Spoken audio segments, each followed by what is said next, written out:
Туркменистане в текущем году за счет продажи природного газа и нефтехимической продукции за рубеж государство заработало свыше 4,13 миллиарда долларов. Об этом 23 декабря сообщила электронная газета Ussat News.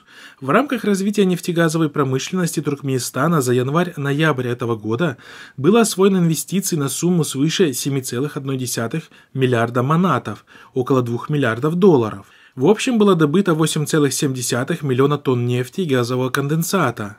Кроме того, объем добытого природного и попутного газа достиг 62,3 миллиарда кубометров. На экспорт был отправлен приблизительно 31 миллиард кубометров голубого топлива.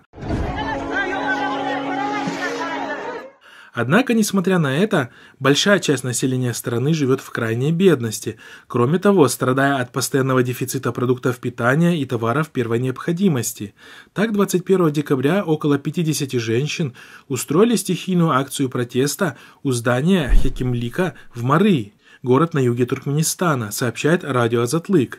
Женщины собрались у административного здания 21 декабря. Они хотели пожаловаться местным властям на перебои с поставками хлеба и муки.